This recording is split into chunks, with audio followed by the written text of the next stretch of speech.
Source code एक Hollywood sci-fi action film जो कि साल 2011 में रिलीज हुई थी।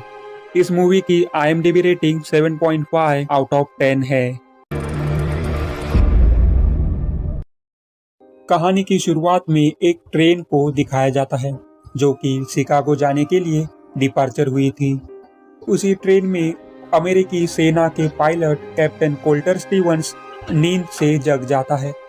जागने के बाद स्टीवंस काफी कंफ्यूज हुआ रहता है क्योंकि उसकी आखिरी याद अफगानिस्तान के एक फ्लाइंग मिशन की थी। स्टीवंस के सामने के सीट पर क्रिस्टीना वॉरेन बैठी होती है जो कि उसके दोस्त होने का दावा कर रही होती है, पर स्टीवंस उसे नहीं जानता है। हालांकि उसके आसपास की दुनिया के लिए, जिसमें क्रिस्टीना वॉरेन और ट्रेन की खिड़कियों में और शीशों में उसका रिफ्लेक्शन जो कि अलग ही आदमी का प्रतीत होता है। फिर स्टीवंस को अपनी जेब में एक आइडेंटिटी कार्ड मिलता है, तो उस पर जो उसके रिफ्लेक्शन में आदमी दिख रहा होता है उसका नाम शॉन फेंट्रेंस लिखा होता है जो कि एक शिक्षक है। फिर आगे जैसे ही वो क्रिस्टीना वॉरेन को अपना भ्रम व्यक्त करता है, वो ट्रेन एक अन्य ट्रेन के पास से गुजरते समय ब्लास्ट हो जाती है जिसमें सवार सभी लोग मारे जाते हैं। फिर आगे स्टीवंस एक कम रोशनी वाले कॉकपिट में अचानक जाग जाता है। फिर वीडियो स्क्रीन के माध्यम से बात करते हुए वायुसेना की कैप्टन कॉलिन गुडविन स्टीवंस से पहचान की पुष्टि करती है। फिर गुडविन स्टीवंस को बॉम्बर की पहचान पूछती है जिसने ट्रेन में बॉम्ब रखा था, पर स्टीवंस उसके बारे में नहीं जानता था। दरअसल स्टीवंस को मिशन पे भेजा गया था। फिर आगे स्टीवंस को उसी ट्रेन में बॉम्बर को ढूंढने के लिए भेजा जाता है, तो स्टीवंस फिर से उसी ट्रेन में जाग जाता है। फिर ये मानते हुए कि उसे एक सिमुलेशन में टेस्ट किया जा रहा है, स्टीवंस बम को टॉयलेट के अंदर वेंट में पाता है। फिर वो उसे डिफ्यूज करने की कोशिश करता है, पर वो ऐसा नहीं कर पाता। आगे वो बॉम्बर कौन है ये पता लगाने की कोशिश भी करता है, पर उसका प्रयास असफल रहता है और बॉम्ब फट जाता है। फिर आगे स्टीवंस फिर से उसी कैप्सूल में जाग जाता है और ये सब क्यों किया जा रहा है इसका जवाब मांगता है, तो उसे बताया जाता है कि ट्रेन का विस्फोट वास्तव में हुआ था और रिपोर्ट के अनुसार ऐसे हमलों की सीरीज और होने वाली है, इसलिए उस बॉम्बर की पहचान जानना बहुत जरूरी हो गया है। उसके बाद स्टीवंस को उसी ट्रेन में एक्सप्लोजन के 8 मिनट पहले बॉम्बर को आइडेंटिफाई करने के लिए भेजा जाता है। इस बार स्टीवंस को एक पैसेंजर पर डाउट होता है। आगे वो पैसेंजर स्टेशन पे उतर जाता है, तो स्टीवंस भी क्रिस्टीना को साथ लेकर स्टेशन पे उतर जाता है। फिर वो उसे इंटरोगेट करने की कोशिश करता है। उसी दौरान हाथापाई भी करता है और स्टीवंस रेलवे ट्रैक पे गिर जाता है और वो ट्रेन जिसमें ये दोनों थे वो थोड़ी डिस्टेंस पर आगे जाकर एक्सप्लोड हो जाती है और इधर आने वाली ट्रेन स्टीवंस पर से पास हो जाती है। फिर आगे स्टीवंस वापस से कैप्सूल में जाग जाता है और उस कैप्सूल में पावर सप्लाई मैल फंक्शन हो रहा होता है। फिर स्टीवंस क्लेम करता है कि उसने इस बार क्रिस्टीना को उस बॉम्ब ब्लास्ट से बचाया है, पर उस पर डॉक्टर रुतलेज उससे कहता है कि क्रिस्टीना सिर्फ सोर्स कोड के अंदर ही बच गई है। फिर डॉक्टर रुतलेज सोर्स कोड को एक्सप्लेन करते हुए स्टीवंस को बताता है कि सोर्स कोड एक एक्सपेरिमेंटल मशीन है जो कि डेड पैसेंजर्स के डेथ्स के 8 मिनट पहले की मेमोरीज को यूज करके पास्ट को रिकंस्ट्रक्ट करती है। इसलिए सिर्फ एक ही चीज मैटर करती है कि शिकागो में होने वाले सेकेंड अटैक को रोकने के लिए उस बॉम्बर को ढूंढा जाए। फिर आगे स्टीवंस को फिर से ट्रेन में भेजा जाता है। इस बार वो सिक्योरिटी से गन चुराने की कोशिश करता है, पर पुलिस उसे अरेस्ट करती है और फिर से उधर ब्लास्ट हो जाता है। फिर आगे स्टीवंस को फिर से ट्रेन में भेजा जाता है। इस बार स्टीवंस अपनी आइडेंटिटी जो कि कैप्टन कोल्टर स्टीवंस है उसके बारे में क्रिस्टीना को जानकारी निकलवाने के लिए कहता है। फिर क्रिस्टीना से उसे पता चलता है कि उसकी 2 महीने पहले एक मिशन के दौरान मौत हो गई है। फिर आगे कैप्सूल में कुछ मैल फंक्शन हो जाता है, इसके कारण स्टीवंस जाग जाता है। फिर स्टीवंस गुडविन से पूछता है कि क्या मैं मर गया हूँ, तो गुडविन रिवील करती है कि वो एक मिशन के दौरान हमले में अपनी आधे से ज्यादा बॉडी को खो बैठा है और वो अभी लाइफ सपोर्ट पे और न्यूरल सेंसर्स पे जिंदा है। और ये बॉडी जो कि कैप्सूल के अंदर मौजूद है वो दरअसल एक भ्रम है जो कि उसके माइंड ने तैयार किया है ताकि एनवायरनमेंट का अच्छा सेंस बना रहे। तो ये सुनने के बाद स्टीवंस गुस्सा हो जाता है और आजादी की मांग करता है।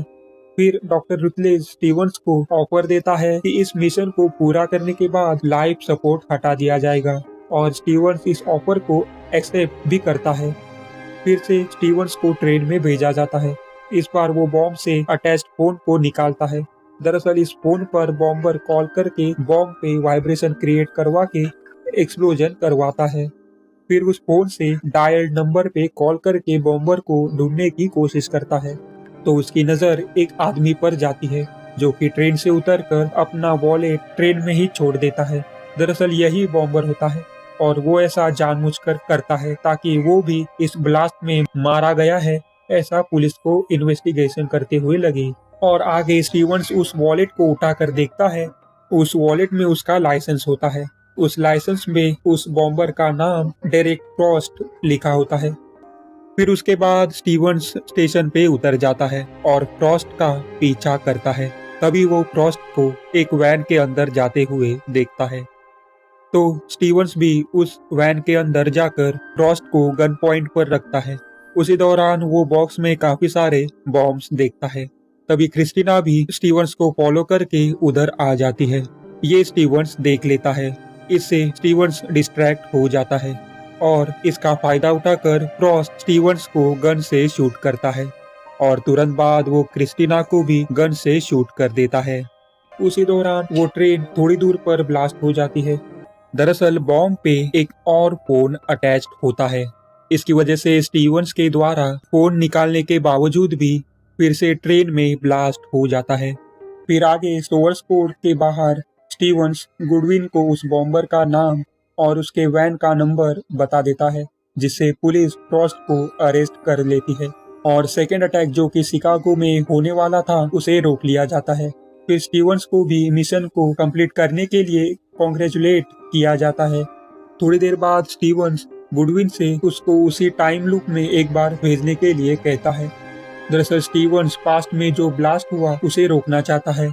हालांकि वो सिर्फ एक मेमोरी है, इसका टाइमलाइन में कोई असर नहीं होने वाला, पर फिर भी स्टीवंस एक लास्ट बार कोशिश करना चाहता है।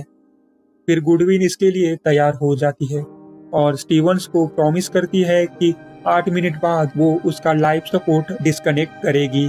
फिर आगे स्टीवंस को ट्रेन में भेजा जाता है। इस बार वो पहले क्रिस्टीना के साथ डेट फिक्स करता है। इस बार स्टीवंस बॉम्ब पे अटैच दोनों फोन्स को निकालता है और इस तरह से बॉम्ब डिफ्यूज हो जाता है।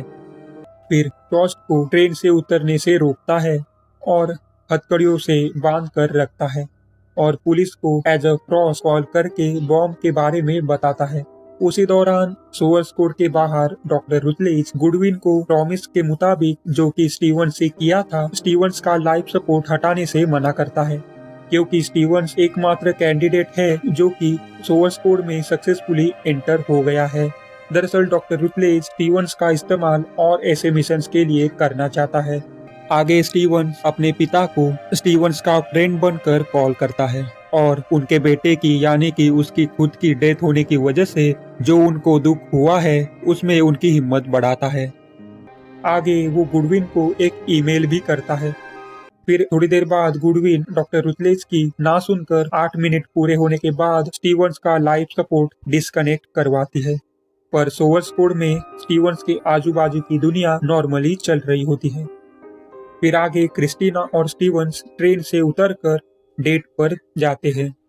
दूसरी तरफ गुडविन स्टीवंस का मैसेज रिसीव करती है। उस मैसेज में स्टीवंस सोवर्स कोड के असली कैपेबिलिटी के बारे में बताता है और गुडविन को उसके खुद के अल्टरनेट रियलिटी वाले वर्जन को मिशन पे मदद करने के लिए कहता है। और आखिर के सीन में हम देखते हैं कि डॉक्टर रुटलेज सोवर्स कोड को इस्तेमाल करने के बारे में बात कर रहे होते हैं और इधर ये कंफर्म हो जाता है कि सोवर्स कोड सिर्फ एक टाइम लूप ही नहीं है बल्कि एक ऐसी मशीन है जो कि अल्टरनेट टाइमलाइन क्रिएट करती है। दरअसल अल्टरनेट टाइमलाइन में स्टीवंस की वजह से बॉम्ब ब्लास्ट नहीं हुआ रहता, तो डॉक्टर रुटलेज और बाकी सब आगे इसी तरह के मिशन की तैयारी कर रहे होते हैं। इसका मतलब इस टाइमलाइन में सोर्स कोड के अंदर स्टीवंस का इस्तेमाल करना अभी बाकी है। और इधर ये फिल्म खत्म हो जाती है।